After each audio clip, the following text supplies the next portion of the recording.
सांसद नहीं रहे, उनकी सदस्यता खत्म हो गई है और इस खबर ने सबके होश उड़ा दिए हैं। राहुल गांधी की जो हालत है वो क्यों ऐसी हुई, अंदर की खबर आपको बताएं। एक फैसला लिया था राहुल गांधी ने कुछ साल पहले, 10 साल पहले, जिसकी वजह से ये स्थिति हो गई है राहुल गांधी की। रिपोर्ट पर नजर डालिए।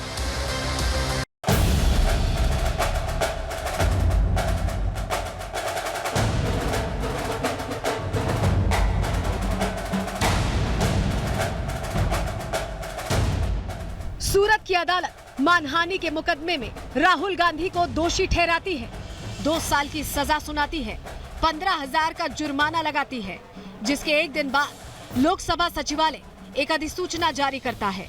राहुल गांधी की सदस्यता रद्द कर दी जाती है।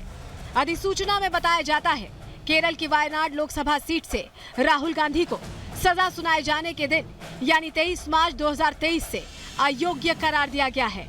ऐसा भारतीय संविधान के अनुच्छेद 102(1) और जनप्रतिनिधित्व अधिनियम 1951 के तहत किया गया, जिसके बाद कांग्रेस में हंगामा मच जाता है।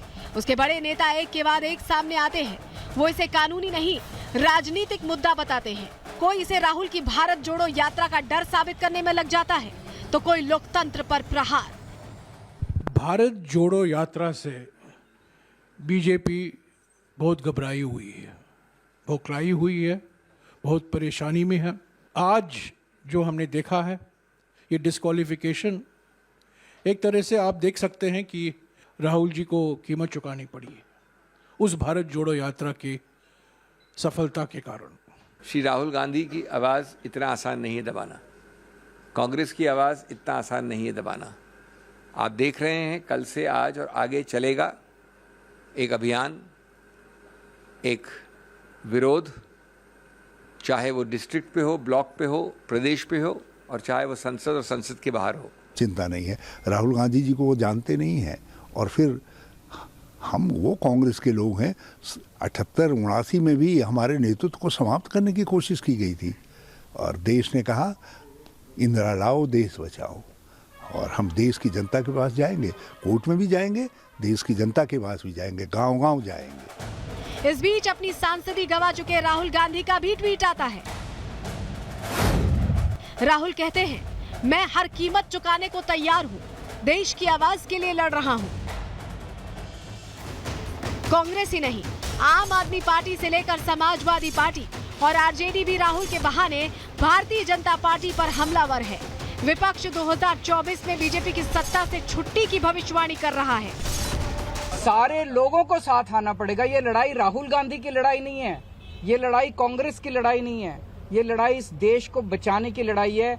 एक तानाशाह से, एक कम पढ़े लिखे व्यक्ति से, एक अहंकारी व्यक्ति से इस देश को बचाने की लड़ाई है। आज कांग्रेस के पार्टी के सबसे बड़े नेता की सदस्यता गई है, और अगर हम इसी तरह देखेंगे, अगर ऐसे मुकदमे देखेंगे, तो बीजेपी वालों की तो कईयों की सदस्यता नहीं बचेगी।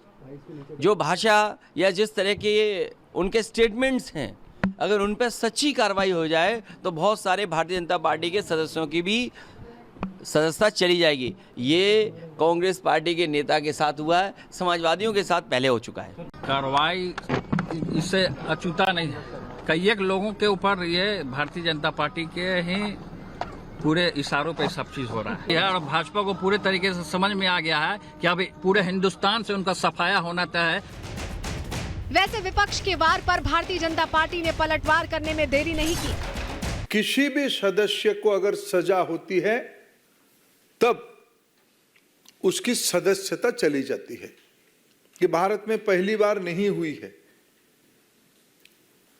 कई विधानसभाओं में और इस लोकसभा में भी कई मान्यवरों की सदस्यता गई है। भगवान के घर में देर से ही अंधेर नहीं। राहुल जी कहते थे दुर्भाग्य से सांसद हूं, unfortunately I am an MP. So उनको जो एक दुर्भाग्य लगता था आज उससे भी मुक्ति मिल गई है।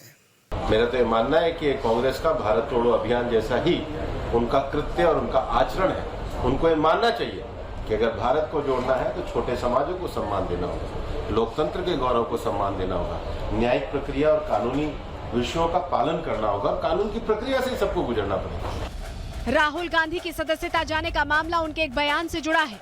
जो उन्होंने 2019 लोकसभा चुनावों से पहले कर्नाटक के कोलार में एक रैली के दौरान दिया था। सुनिए तब राहुल ने क्या कहा था।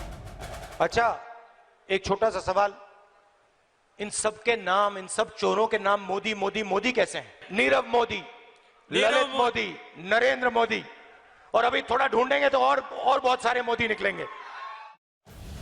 राहुल के इस बयान पर सूरत पश्चिम के बीजेपी विधायक पूर्णेश मोदी ने राहुल के खिलाफ मानहानि का केस किया था। उनका कहना था राहुल ने हमारे पूरे समाज को चोर कहा है और ये हमारे समाज की मानहानि है। इस केस की सुनवाई के दौरान राहुल गांधी 3 बार कोर्ट में पेश हुए थे। आखिरी बार अक्टूबर 2021 की पेशी के दौरान उन्होंने खुद को निर्दोष बताया था। हालांकि कोर्ट ने सजा के ऐलान के साथ ही राहुल को जमानत दे दी थी। कोर्ट ने सजा को 30 दिन के लिए स्थगित कर दिया था, यानी राहुल गांधी के पास सजा के खिलाफ ऊपरी अदालत में अपील करने के लिए 1 महीने का समय है। लेकिन उससे पहले राहुल की सांसद सदस्यता रद्द कर दी गई है। इस बीच दिलचस्प ये है, 10 साल पहले राहुल गांधी ने अपनी सरकार के लाए एक अध्यादेश को ना फाड़ा होता तो शायद आज उनकी सांसद सदस्यता बच जाती। 2013 में सुप्रीम कोर्ट ने एक फैसला सुनाया जिसके मुताबिक किसी सांसद या विधायक को 2 साल या उससे ज्यादा की सजा मिलती है तो उसकी सदस्यता तत्काल प्रभाव से खत्म हो जाएगी। वो अगला चुनाव भी नहीं लड़ सकेंगे। उस वक्त सुप्रीम कोर्ट के इस फैसले का सबसे बड़ा प्रभाव लालू प्रसाद यादव पर पड़ सकता था, क्योंकि चारा घोटाले में फैसला आने वाला था। लालू की पार्टी उस वक्त मनमोहन सरकार का हिस्सा थी। ऐसे में मनमोहन सरकार सुप्रीम कोर्ट के फैसले के खिलाफ एक अध्यादेश लाई जिससे सुप्रीम कोर्ट का फैसला निष्प्रभावी हो जाए। 24 सितंबर 2013 को कांग्रेस सरकार अध्यादेश की खूबियां बताने के लिए एक प्रेस कॉन्फ्रेंस बुलाती है। इसी बीच प्रेस कॉन्फ्रेंस में राहुल गांधी पहुंचते हैं और कहते हैं ये अध्यादेश बकवास है और इसे फाड़कर फेंक देना चाहिए। इसके साथ ही वो अध्यादेश की कॉपी फाड़ देते हैं। इसके बाद अध्यादेश वापस ले लिया जाता है। ऐसे में कहा जा रहा है अगर ये अध्यादेश पास हुआ होता तो आज राहुल गांधी पर लोकसभा सदस्यता जाने का खतरा नहीं मंडराता। लेकिन आज की सच्चाई ये है कि राहुल गांधी की सदस्यता चली गई है, वो अब सांसद नहीं है। Bureau report, Republic Bharat.